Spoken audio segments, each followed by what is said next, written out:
Greetings, Summoners, and welcome to episode 2 of Inside the Contest, where we give you more insight to what's going on behind the scenes of Marvel Contest of Champions and a first look at what's to come. In this episode, we're going to be catching up with champion designer Cooper about an exciting new champion coming to the contest. Then, we'll sit down with our lead quest designer to chat about some new quest content heading your way. And last, but certainly not least, we're going to give you all a first look at an exciting new game mode coming to the contest. You won't want to miss it, so be sure to stick around to the very end. We've got lots to talk about, so let's jump right into it with a preview of 2 upcoming champions. This month, Summoners were tasked with helping Kitty Pryde uncover the cause of strange happenings across the battle realm. As Summoners completed solo objectives, something unusual started to occur. The bizarre events caused the Summoner to experience nightmares. Or were they just dreams, or visions of what's to come? After searching all over the battle realm, Summoner came to realize the terrifying truth. The King in Black himself is on his way to invade the Contest of Champions. That's right, Summoners. The God King of the Symbiotes, KNULL, is coming to the contest this October. Awakened by the light long ago when the Celestials invaded the Void, KNULL created the first symbiotes to corrupt the light and fight back against them. KNULL created a network of symbiotes with himself at the center of the hive mind. But when his connection with the hive was severed, they rebelled against him, forming a prison to hold him for all eternity.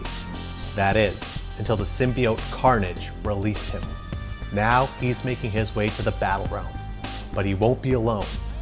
After separating from the Venom symbiote, a cancer-ridden Eddie Brock was cured by Martin Li's Light Force powers.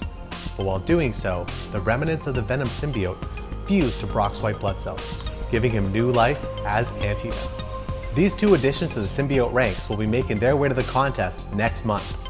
To learn a little more, I sat down with Coop, the designer of KNULL.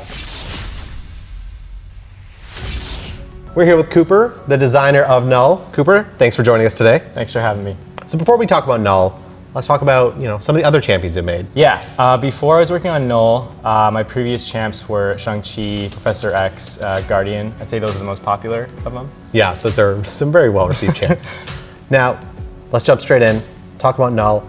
When making a champion like KNULL, what do you take, what considerations do you make? The biggest consideration is just trying to get the themes across. So for KNULL, the 2 biggest ones were his whole theme of being like the Lord of Darkness. So for gameplay, that meant that we wanted to make sure that you felt super edgy while you were playing as him. The other big one is obviously that he's like the king of symbiotes. So that definitely has to be like forefront in his design.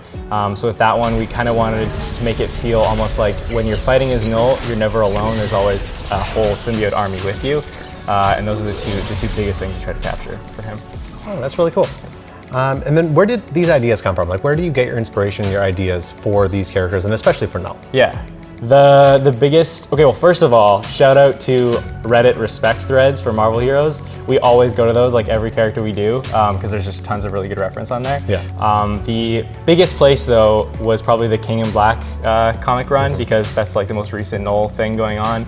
And it had tons of reference, and he does tons of monologuing and self-proclaiming titles for himself. So it's super useful, lots of good reference. The other big thing that we looked at for reference was the nullified comic variant covers, if you've seen those. All of the recent Marvel heroes, their comics, they kind of had this whole nullified persona going on. So we wanted to kind of use that as inspiration for one of his core gameplay mechanics, which is kind of like a nullified infection that happens. So.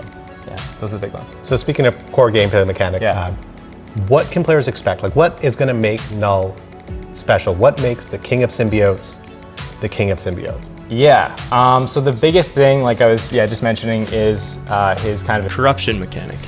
We really focused on making sure the KNULL has to try to overcome the opponent and kind of infect them, and that's where all of his core gameplay is. That's where he deals all his damage. And then when can players expect to get their hands on KNULL? So his preview bundles are going to be out on October 19th, and then right before Halloween, we got KNULL coming out on October 28th. There you have it. KNULL's on his way. He's going to make your symbiote stronger, and your symbiote's going to make him stronger. Cooper, thank you so much for joining us today. Thanks for having me. Thanks for sitting down with me, Coop. I hope you all enjoyed that behind-the-scenes look at next month's champions, but we're not done yet. This November, we'll be celebrating the release of Marvel Studios' The Eternals with the addition of 2 members of the Eons Old team. And rounding out the year, we're introducing another member of Spider-Man's Rogues Gallery. Which villain do you think is making their way to the contest this December? Let us know in the comments below. Mid-October brings us the arrival of Book 2, Act 1, Chapter 3. This chapter, summoners will find themselves coming face to face with an old nemesis who has spent his time preparing for the ultimate rematch. Summoners will fight their way through 6 quests before coming to take on Kang the Conqueror once more. But this isn't the Kang that you remember. This version has succumbed to a new kind of madness. Kang has been put through the ringer one too many times and has emerged as a power-mad force to be reckoned with. He not only embraces and celebrates his madness, but is excited by the idea of what kinds of undiscovered chaos lie ahead. Watch out for new special attack animations and all new abilities when entering this fight, summoners. Speaking of Book 2, it's almost time to bring the first act to a close. We'll be rolling out invites for the Chapter 4 beta in the coming months, so keep an eye out for your chance to help shape the final product. But that's not all heading your way. This November, it's time to take another trip down memory lane with back issues number 8, Deadpoolooza. Joining us for a glimpse at what you can expect when taking on this new challenge is lead quest designer Dominic. We're here with lead quest designer Dominic, and today we're going to be talking about back issues number 8, Deadpoolooza. Dominic, how are you doing today? I'm doing all right, Mike. Thanks for asking. Okay. So for those summoners who may not have been here when Deadpoolooza first ran, maybe give us a little bit of a summary or like a synopsis. Like, what's the story of Deadpoolooza? Absolutely. Deadpoolooza was our first really like Deadpool-focused event. It was the very first time we kind of had him center stage. He'd been in the game for a while, but it was the first time we got to tell a story with him. And the whole idea behind it was, what if Deadpool ran the contest for a day? So the Collector, in his infinite wisdom, gives Deadpool the reins of the contest for a day. Could not tell you why. I don't really remember. I got to review that script. But Deadpool takes over, and the whole thought was, what would he do if he was running it? So, the maps are crazy and all over the place. He's spelling his name in asteroids. He's put masks and Deadpool boxer shorts on adaptoids and called them Deadpooloids. They're running around everywhere. They have crazy powers. The tech one shoots bees out of his hand, I'm pretty sure.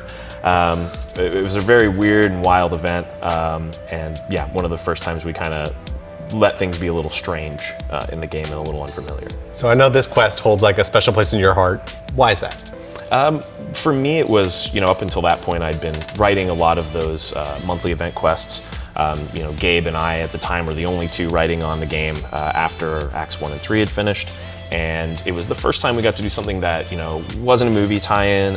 It wasn't a very, serious, straight-faced character. It was just, Deadpool being silly. And it was great to get in there and write that and talk about stuff in the game directly. So at the time, Tier 4 catalysts were really hard to get your hands on. So, we had Deadpool making references to that. And then it was also the event where we debuted Venompool.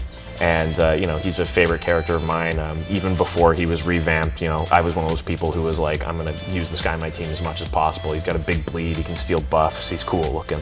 It's a character we've all really loved and enjoyed in the contest, and having him around is just fun. So it was just a really fun event to work on and write because, for the first time, we got to be really silly and really self-referential. And, you don't always get to do that, and, our players may have noticed.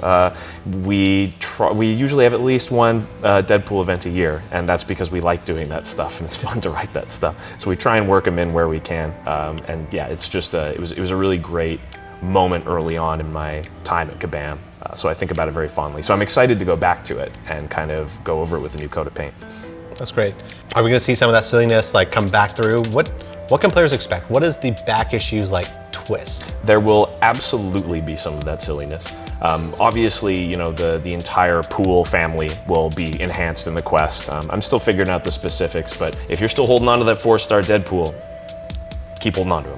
The Deadpooloids will be returning as well, of course. So I kind of almost want to make them an objective in the quest. You defeat them, you collect some power with them, and you bring it with you for the rest of the quest. And maybe taking the right path through the quest to get the right power set is the right way to take on the boss at the end. I think mercenaries will probably be something we'll want to get in there. They're a sort of Deadpool adjacent character archetype. So we might find a way for them to stand out as well. So we're still toying around with some ideas, but we've got a high-level plan figured out. We obviously know what characters we want to highlight. So now it's just a matter of getting that into practice, play testing, and seeing how it feels, and making the magic happen. But it will definitely be strange. That's the goal. Strange is good? Strange is good. Back Issues 8 drops this November. Lead quest designer Dominic, thank you for joining us today. Thanks for having me, Mike, and thanks for watching, Summoners. Thanks for joining us, Dominic. Are you ready for another go at Deadpoolooza? It lands this November, so you've got a little while to prepare. Now before we go, we have one more first look for you all. Earlier this year, we gave you all an update on the Marvel Contest of Champions future roadmap. One of the items on that roadmap sparked a lot of conversation, and today we're going to give you an early peek at the currently in development 1v1 competitive mode. Joining me to tell us a little bit more about this new mode are producer Tyler and designer Harold. Here to give you all a first look at our new 1v1 competitive mode, we've got producer Tyler and designer Harold. Thank you guys for coming in today. Happy to be here. Excited to finally be able to talk about this stuff. So first and foremost, what is this new mode? So if you're familiar with last year's Summoner Showdown, that was kind of the first place where we actually tried this out in players' hands for the first time. It's going to be a 1 versus 1 solo competitive mode where summoners will be drafting decks of champions to be used in combat versus each other. So when creating and designing this mode, what was our goal? Yeah, so we have a few different goals. If you're familiar with the Summoner Showdown that we had, it was quite a long match session, so we're trying to make sure everything goes very smoothly and very streamlined. Another goal that we had is to utilize the wide roster of champions that we have in the game. So one thing that we don't want is for players to always just choose the strongest champions within the same game mode and play the same champions over and over again. So that's something that we're going to play around with, but ultimately it's for players to kind of outdraft, outwit, and outstrategize their opponents. Yeah, that sounds really cool. And I know we don't have all the details yet, but what can we share? Like, how will this work? Right, so as I mentioned before, players will be drafting decks of champions to be used within the mode. Once you find an equally skilled summoner to match against, in real time, you'll start banning champions from each other's decks, which neither summoner will be able to use. Once you've banned some champions, you'll start picking some champions. Same thing in real time. So I'll pick some champions, you'll pick some champions, we're facing off against each other, and ultimately, these are the champions that we'll be using on either attack or defense. One of the nuances that we want to encourage is as both players are choosing their champions, you can react to the champions that your opponent is selecting onto their team. Once the selection phase is done, we go into the battle phase, and the battle phase consists of up to 3 rounds. It's a best of 3 series. So the first summoner to win 2 out of 3 will win the match. And so for each round, players will be selecting 1 attacker and 1 defender. So each player will be fighting against the opponent's defenders using the attacker that they chose. So you mentioned that beating your opponent isn't the only way to win here. What does strategy look like in this mode? Right, so summoners are used to going into a fight, defeating their opponent, getting their HP to 0.